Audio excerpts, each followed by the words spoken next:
Hello, everybody. It is Thursday, 2:30. So I'm coming to you all live. This Thursday, I have a pretty simple message for business owners. I've seen a lot of people when negotiating deals fail in this one small area. They don't know exactly what they're asking for, and they don't know why they're asking, and they can't identify how much it costs. What do I mean when I say that?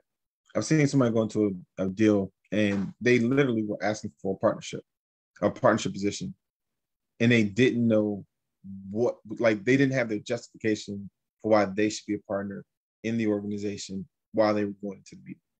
They generally had an idea of why they'd be a good fit, but they didn't have concrete bullet point information explaining each point as to why they were right to be on the partnership path with this particular company. Additionally, they didn't even know how much that potential partnership position would be worth. And so when it got to the question of, okay, you reasonably stumbled upon why we should consider you for a partnership, but what are you thinking in regards to a partnership? Like, how much do you want? What equity position? How much do you think is worth? Are you coming to the table with money? Are you expecting us to pay you to become a partner? They didn't have an answer for any of it. And they didn't even have a strategy for, why they were presenting the information at that particular point in time. They just thought it was a good idea. The partner said they'd take the meeting, and I happened to be in as the advisors to the partners at the time, the owners of the company at the time. And I watched this person stumble.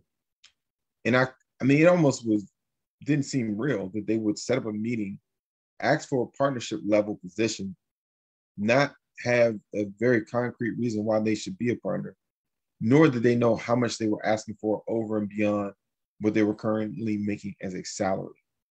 And I mean, I've seen it a lot of times. I mean, just as simple as buying salt. I've been out with a client who was purchasing salt. Again, it may sound funny, but it's a very real situation. The person asked them how many bags. They said about X. The person behind the counter, it was a big company, so it was a commercial purchase, which if you know salt, you can actually negotiate this. But because they didn't know exactly why they needed it or the value of it or how much the company needed or didn't need it, they had a very weak position. And so I jumped in and I was like, well, we actually need this many pounds. And I was like, we're looking for it for this reason. And we don't need it until this date. So we're not willing to pay a premium up for it. So like I had to jump in and like give parameters on why it wasn't the most important thing in the world to us. But it left to this person's own devices.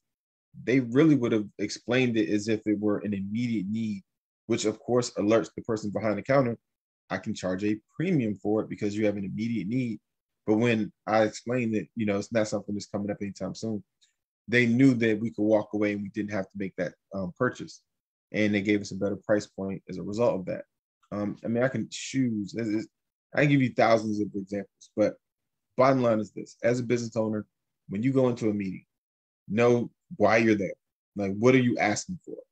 How much are you asking for? Why are you asking for it? And then know the value of it. So if the price comes back too high, you already know that's too high. That's not market rate. Or if it comes back too low, you're getting a deal, or maybe it's too low on the bad side and it should be higher. Whatever it is, know what the price should be, what your expectations are, and then ask for it. Don't kind of allude to it. Don't beat around the bush. Be very direct. Understand your power position. People will pick up on that, and that's the best way to really get what you want out of a negotiation.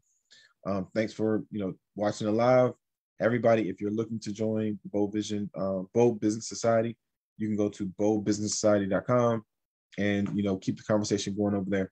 Have a great day.